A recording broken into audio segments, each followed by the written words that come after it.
Bonjour à toutes et à tous, nous allons nous retrouver aujourd'hui pour tout simplement la présentation de deux produits. C'est rare que je fasse deux produits sur une seule vidéo, mais là vraiment ça justifie car les produits sont vraiment très similaires. C'est tout simplement les RDA de chez Smoketek. Alors le RDA on connaît, on en a vu plein, il y a eu plein de versions, etc. Là les deux sont vraiment très intéressants. Il y en a un qui est très intéressant car il est tout petit. Alors là il est monté sur une batterie Ego qui est très grande, mais l'atomiseur ça représente ça. C'est-à-dire ce qu'il y a vraiment juste au-dessus de mon doigt, en forme de bouteille en fait tout simplement. On va le démonter, hein, je vais vous montrer tout ça en gros plan, mais cet atomiseur est vraiment tout petit, petit, petit, petit. C'est-à-dire que si on monte ça sur une toute petite batterie, c'est ridicule, enfin, ça ferait vraiment un kit Minus. Le drip, c'est quelque chose qui est en vogue depuis très longtemps. On a beau dire qu'avec un Kayfun, avec un Aqua, avec tous ces atomiseurs-là, on se rapproche de la sensation du dripper, c'est-à-dire on met quelques gouttes sur l'atomiseur, on vape et on a un truc monstrueux. On arrive à s'en approcher, on n'arrive pas à le reproduire complètement et pas encore en tout cas. Ça arrivera peut-être bientôt, en tout cas pour l'instant, les RDA existent encore, ils sont bel et bien présents et ça marche très bien. Donc aujourd'hui, je vais vous présenter deux RDA de chez Smoketek. Donc le petit et le grand, hop là, donc on voit que c'est pas du tout le même format, hein. Je vais vous les montrer l'un à côté de l'autre, donc détaché. Hop là, donc là voilà le tout petit et voilà le gros.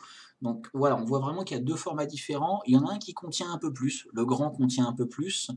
Toutefois, moi qui aime bien les choses petites, mon cœur balance vraiment sur le tout petit.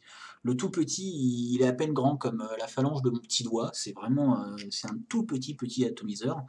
Mais à chaque fois que je l'utilise, ça fait sensation. À chaque fois que je l'utilise, les gens me regardent. Bref, c'est un peu un monstre hein, ce truc. Hein. C'est tout petit, mais ça marche super bien. Je vais vous faire une petite démonstration. On est sur une batterie Ego Twist. Hein. Je vous le dis, c'est une batterie que j'ai volontairement choisie parce qu'elle a quand même la possibilité d'être régulée. J'ai du mal à vapoter avec les batteries simples. Hein. Maintenant, c'est un peu handicapant, mais bon. Donc là, je vais tout simplement l'essayer.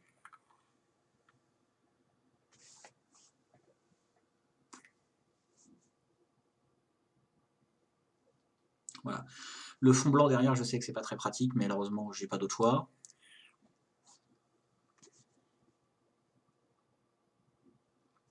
Voilà, la vapeur est très dense en bouche, les goûts sont restitués à merveille. Alors, on peut dire ce qu'on veut, les drippers, ils se ressemblent un petit peu, c'est vrai. Toutefois, il y a vraiment des petites nuances sur ces deux produits. Je vais vous montrer ça en gros plan. On va tout de suite partir en gros plan. Je ne vais pas faire une très longue démonstration, une très longue introduction, ça ne servirait pas à grand chose. Mais très simplement, le dripper, ça marche et on va le voir en gros plan tout de suite. Et nous voilà en gros plan, chose promis, chose due pour les Smoke RDA, donc ces petits drippers, enfin petit, il y en a un qui est vraiment petit et l'autre qui est un petit peu plus gros, faut être honnête. Hein. Ces deux atomiseurs sont intéressants et je vais vous les ouvrir pour vous montrer un petit peu comment ça se remonte. Donc l'idée en fait c'est toujours de le monter sur une batterie pour pouvoir le sortir, voilà. Une fois que c'est sorti comme ça, il n'y a plus qu'à tirer avec les doigts. Et donc voilà, donc on se retrouve avec un système qui est un petit peu classique en fait, hein, tout simplement, c'est-à-dire deux joints pour tenir le corps et deux plots, un plot positif, un plot négatif. L'intérêt des drippers de chez Smoketek, c'est qu'on peut les coller entièrement à la main. On a donc un système pour fixer le fil résistif avec les deux petites chevilles qui sont là qu'on peut tourner avec les doigts, ce qui est très pratique. Quand vous recevez le RDA, donc le petit, j'ai pas la boîte du grand, je sais pas où je l'ai mise, mais quand vous recevez le petit, il est dans cette boîte qui est vraiment toute petite, petite, petite, ça fait très rigolo quand vous déballez votre atomiseur. Il est prémonté donc avec cette résistance là en fait, ça c'est la résistance quand vous l'avez, d'ailleurs on voit bien, je m'en suis servi. Cette résistance elle est un petit peu spéciale, je sais pas bien pourquoi ils ont pris du fil résistif non résistif, je sais pas s'ils ont eu un prix ou s'ils ont eu des stocks en style, donc quand j'appuie, on voit bien que ça rougit juste là, mais que les fils sur le côté ne rougissent pas. Je ne sais pas pourquoi ils ont fait ce choix-là, moi c'est pas forcément le choix que j'aurais fait, mais bon écoutez, de toute façon c'est un atomiseur reconstructible, donc on va s'empresser de le reconstruire.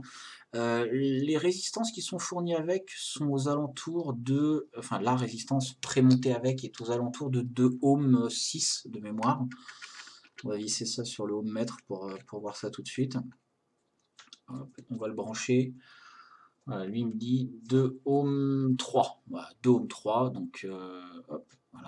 Donc on va démonter ça. On va virer donc cette mèche et ce système, j'ai envie de dire, fourni avec, pour installer un système beaucoup plus intéressant, je trouve en tout cas, à base de coton et de fil Cantal à 1,032. Donc un fil épais, hein, vous allez le voir quand je vais l'utiliser, ça n'a rien à voir avec, le Cantal qu'on a l'habitude d'utiliser normalement, enfin je veux dire classiquement en fait tout simplement. C'est du fil qui est un petit peu, enfin du fil résistif qui est un peu plus épais.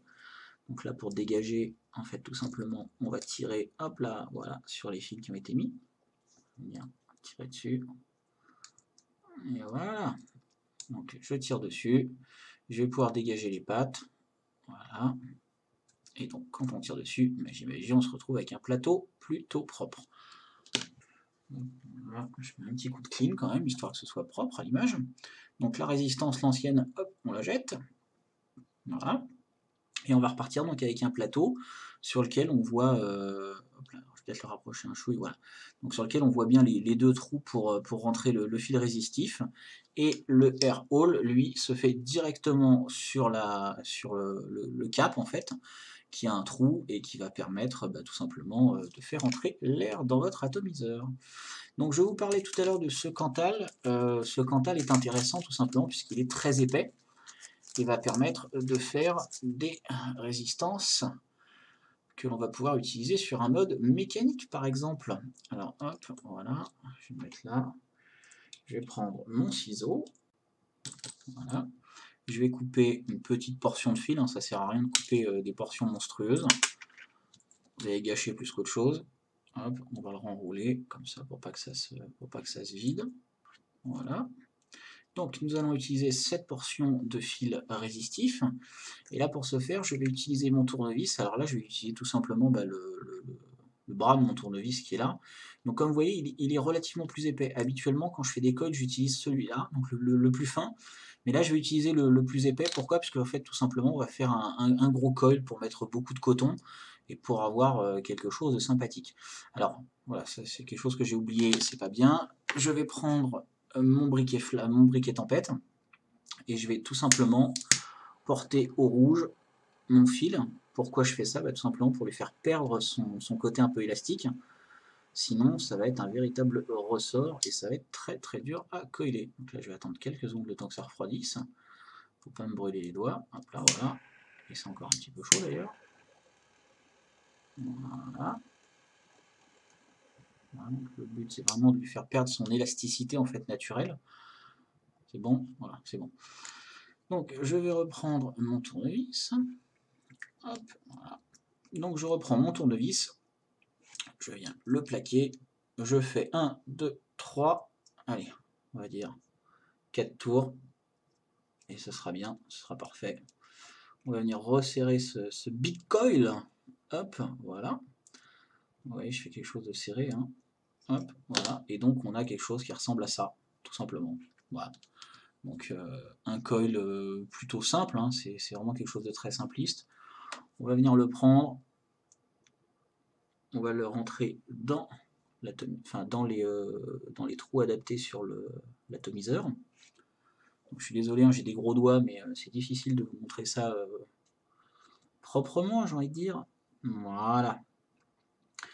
Donc là, je vais tout simplement venir rehausser un tout petit peu mon coil. Voilà. On va venir reprendre le tournevis pour le tourner parce qu'en fait, il est un peu vrillé sur le côté.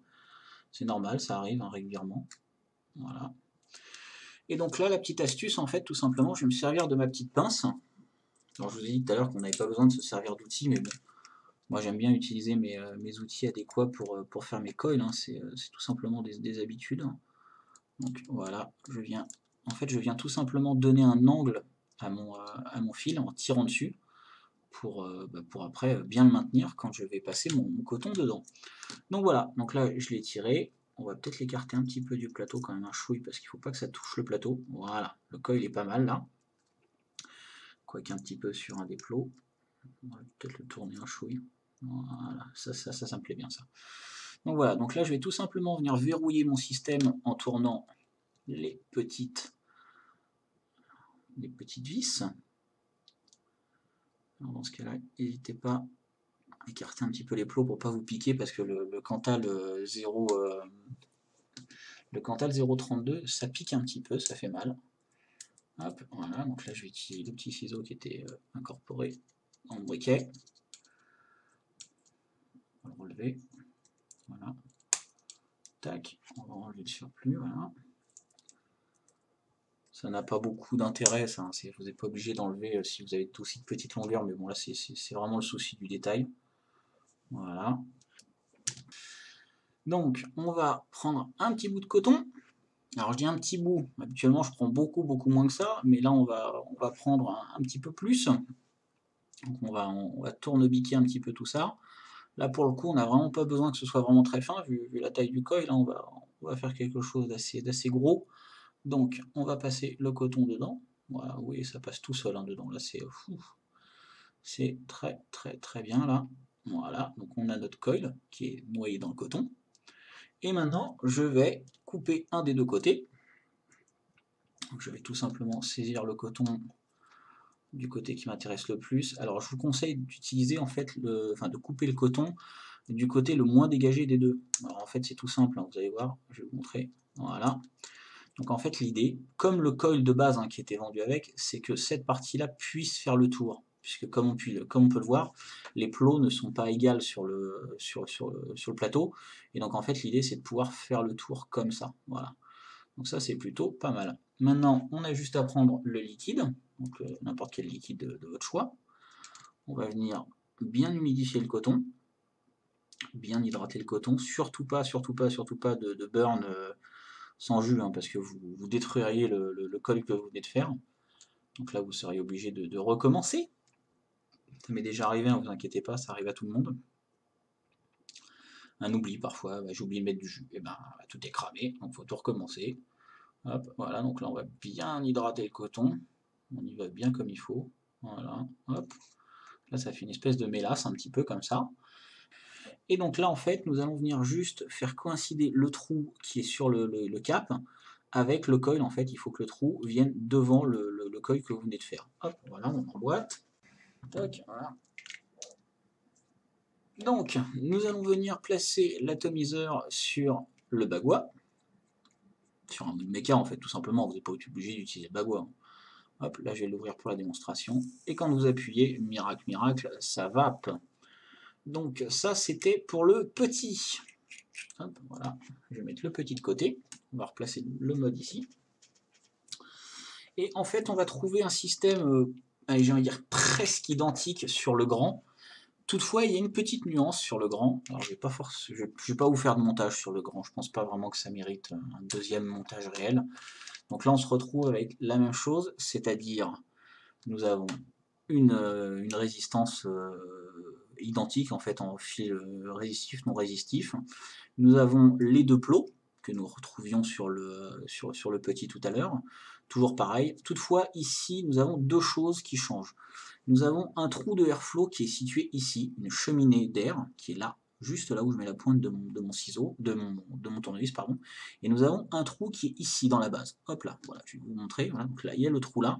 En fait, ce trou-là correspond à celui-là, c'est-à-dire qu'il y a une cheminée entre les deux. Et quand vous allez monter le CAPS du RDA, en fait, il va falloir faire venir coïncider le trou qu'il y a sur le CAPS et le trou dans la base. C'est vraiment pas compliqué, on a juste à appuyer et on voit que ça vient rentrer l'un dans l'autre. L'idée, en fait, si vous voulez, c'est que ça, vous pouvez le verrouiller. En fait, si vous tournez légèrement, comme ça, eh bien, vous allez pouvoir tout simplement gérer le airflow.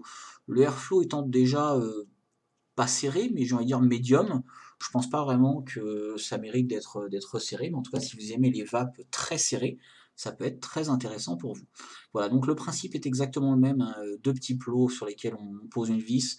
Je vous encourage à utiliser du Cantal en 0,32 si vous vapez sur mode mécanique. Si vous vapez sur un mode classique, j'ai envie de dire, donc un mode électro tel le Zenmax ou ce genre de choses, ne vous embêtez pas avec du 0,32, faites un coil tout ce qui est de plus simple avec du fil du 0,25 et comme ça vous êtes tranquille, il n'y a pas de souci, vous obtiendrez des résistances aux alentours de, allez, on va dire 1 ohm 80 normalement, aux alentours d'un ohm 80 si vous faites 3-4 tours. Voilà, donc ces deux atomiseurs, je vais faire le plan large donc avec le petit que j'ai monté. Et puis bah écoutez, on va se retrouver pour la conclusion de ces deux produits de chez SmokeTech, les deux drippers RDA. A tout de suite. Donc nous revoilà en conclusion pour cet atomiseur, donc enfin 16 atomiseurs, donc les RDA de chez SmokeTech, donc le petit et le grand. Je ne peux dire que du bien de ces produits. Moi, vraiment, j'ai été très satisfait. Bon, là, ils sont montés sur le bagua, c'est peut-être pas forcément ce qu'il y a de plus adéquat. On peut prendre une petite batterie, on peut prendre plein de choses. Moi, là, j'ai pris ce que j'avais sous la main. Donc, je vais vous refaire une petite démonstration. Donc, une fois de plus, ils sont montés avec le coton. Je vais mettre ma main derrière pour faire la mise au point. Là, voilà. Donc, le coton est bien imbibé. Toujours monté avec le Cantal 0,32. Voilà. Un petit bruit sympa.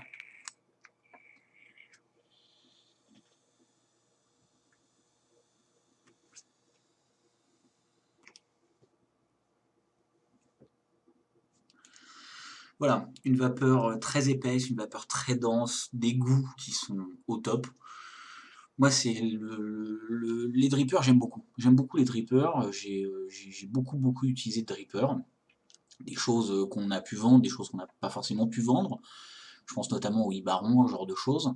Ce sont des produits qui sont très intéressants car restitution des goûts formidables.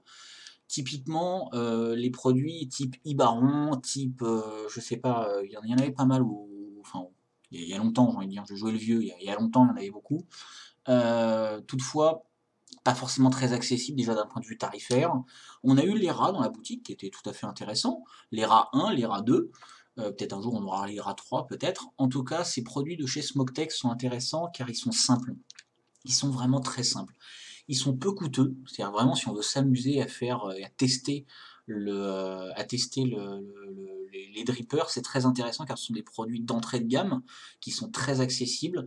Moi je le trouve très mignon avec sa petite forme de bouteille comme ça, c'est très rigolo.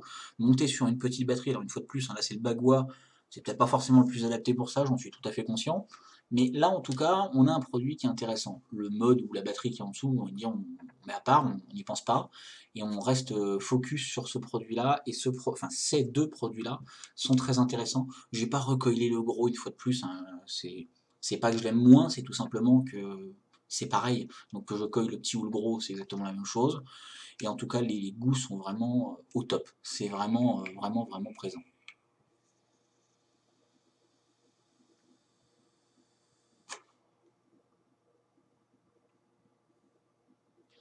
Voilà.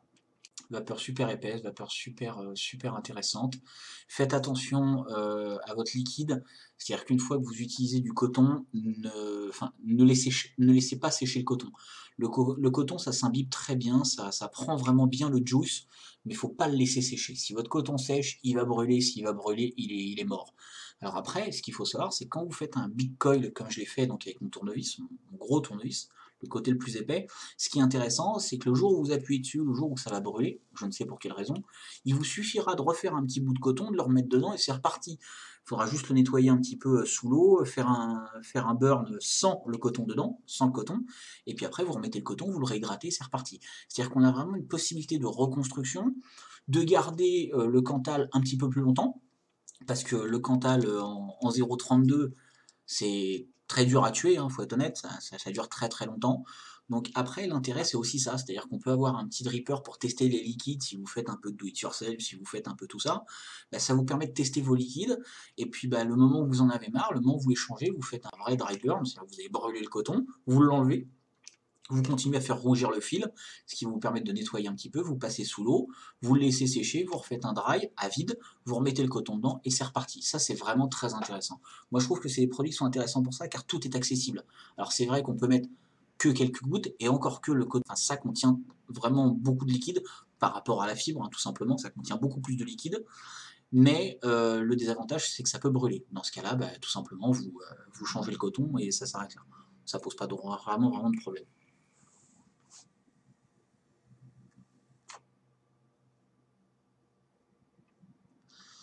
Voilà, je pense que c'est explicite, la vapeur est partout. Et en tout cas, ça marche très bien. Je vous encourage à utiliser ces deux petits produits. C'est intéressant, c'est pas cher, ça marche bien. Que demander de plus?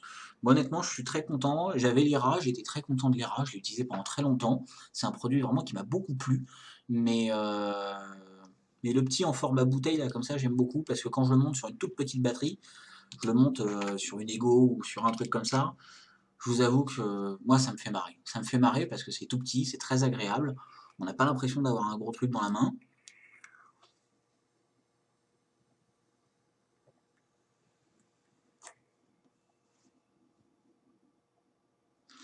Et ça marche très bien.